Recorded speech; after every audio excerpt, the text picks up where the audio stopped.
You scared me a minute there with that name. When that name showed up, good morning. Bonjour. Il me fait plaisir d'être ici à Saskatoon et d'avoir une chance de visiter cette ville To au have a chance printemps. to visit this city in the spring. I've only seen it at Christmas time. Of course, this year was typical for people in the province. Saskatoon was here with my friends the Zakriskis, and it was last year, where although I had a great room with a view over the river, I couldn't skate because the pond there was not freezing over because it was a balmy 2 degrees. So I thought this legend of Saskatoon and Saskatchewan being such a cold place, I'd been, as a Central Canadian, I'd been totally misled all these years until I showed up again this Christmas. So thank you very much for that reality. So VRL Canada and the 150th anniversary of Canada. Well, for us, it's an opportunity for Canadians to listen, learn, and live this ideal of Canada. So VRL has been present from the beginning of this country, as you all know. Back in the founding of this country, the notion brought to us by the then Prime Minister Johnny MacDonald was to link this country from coast to coast by this steel band, making it the largest engineering feat of its time. The last spike, when it was placed in British Columbia, did represent the biggest human endeavor of the pre-industrial age at that time. And it was done here by Canadians, for Canadians, with the help of very many new Canadians, many of which paid the ultimate sacrifice for that task. Then the railroad was used to populate Canada. Many Canadians came from abroad, from the Pacific or across the Atlantic, and after landing on our shores, traveled by train to their settling communities. Many people here in this province came from Europe and Eastern Europe and settled here, being brought in by train at the time. And then the railroad was at the middle of Canada's coming of age, which, as you know, is symbolized by the Battle of Vimy Ridge. The war, unfortunately, was Canada's coming of age as a nation, where we were able to show not only our determination and strength, but our true beliefs in terms of standing up for liberty and freedom of all peoples around the world. And so that is why VRL over the last few years has decided to invest itself in keeping alive a lot of these symbols.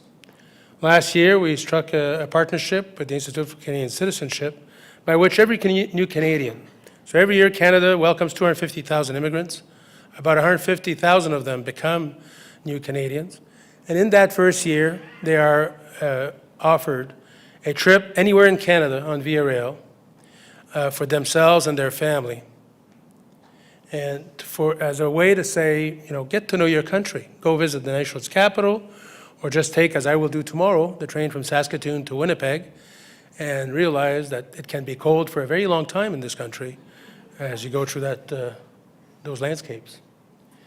The armed forces, same idea. A few years back, 2 years ago, we introduced a program by which active members and retired members of the Armed Forces of Canada and their families can travel on VRL at favorable conditions, recognizing their service to this country, and in return, providing them with a benefit that comes from all of us, since you all own this company. It comes from all of us to them for the sacrifices and the courage that they've displayed on our behalf. So from the idea of Johnny MacDonald of bringing this country together and creating all these symbols of engineering, of courage and armed forces, and welcoming new Canadians, embodies all of these symbols.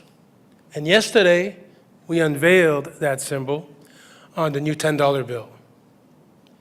So on the new $10 bill unveiled yesterday in Ottawa at the Bank of Canada, we feature the Canadian, the train that I'll be taking tomorrow to Winnipeg that comes through Saskatoon and that takes tourists from across the world, around the world to see our great land, as well as Canadians. 70% of the people who travel on the Canadian are Canadians who are trying to discover Canada, and it's a great family trip. So it is symbolized now, at least for the next little while. So all of us, all of you, will have a Via Rail calling card in your wallets starting in November. So that is the map of the service that we provide. So again, coast to coast, as well as up north to Churchill, where you can see polar bears in October, November. Obviously, 80% of our traffic is in the corridor between Quebec City and Windsor. So then the new Via, or the current Via Rail, is really an opportunity to discover the country in a way that allows not only the appreciation of the landscape, but of the different features of Canada. Living in Halifax or in Moncton, New Brunswick, is not like living in Quebec City or Montreal, nor is it like living here in Saskatoon or Calgary or Vancouver. En tant que Canadien, d'un océan à l'autre, à vivre dans une de ces villes, de temps à autre, on se découvre une personnalité différente. We find a different personality. I've lived in many of these cities, and I visit all of them all the time. And there's no doubt that I reveal to myself a side of my personality in every one of these cities that I visit. I can be as intrigued by the wonderment of the Alberta sky as I am by the urban landscape of Toronto and the vibrancy of Montreal. And when I'm on the shores of Prince Edward Island or Moncton, New Brunswick, I'm a different Canadian as well. And I invite all Canadians to live that experience. And so to discover this country by riding the train is the way to discover Canadians themselves. Because on that train, because of the advantage of time, you get to know people. You get to meet people. You get to understand where they come from, what their stories are all about, where they're going to do what. And you have an opportunity that way to discover your country as well. So it's more than the landscape. It's much more than the landscape. It's about the people, some of which are much more attractive than others. And so we provide a Canadian experience. I've mentioned the symbolism of our Canadian experience earlier with the armed forces, the citizenship program, and the history of Via Rail. But also, a Via Rail experience is all about Canada. The food we serve is Canadian. It is either from our shores or from our land. The wines are Canadians.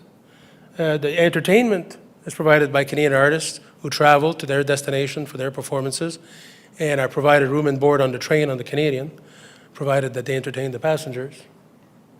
And so it is a totally Canadian experience. And starting in June, through onboard entertainment, where we'll be delivering programming to your iPad or your laptop or your iPhone or whatever device you're carrying, short of a pacemaker, we'll be delivering entertainment from the CBC, from the National Film Board, and soon thereafter, films co-produced by Telefilm Canada. Again, this is all taxpayers' money at work. These are all your companies producing content that we at VIA provide to you, so first you can appreciate the artistry of Canadian productions, but also get to know your country a bit better. And that is why our ultimate objective for 2017 is that Canadians become tourists in their own country, that Canadians develop a greater appreciation for the vastness of this land, the multitude of opportunities of its people, and get a real sense of what it is to be a Canadian, beyond being from Saskatoon or Saskatchewan or from the prairies. What is it to be a Canadian? And that definition is as many as there are people in this room. We all have our stories. And so we would like people to share those stories with each other, with themselves, on our trains and our stations, online, all the time. So as we get to know each other, we can also express our distinctiveness. And here's my story. So my mother came to Canada in 1945 after being liberated from Nazi jails. A ballerina who came into Montreal through Pier 21 after taking the train in snow, and there was no ballet company, 1945.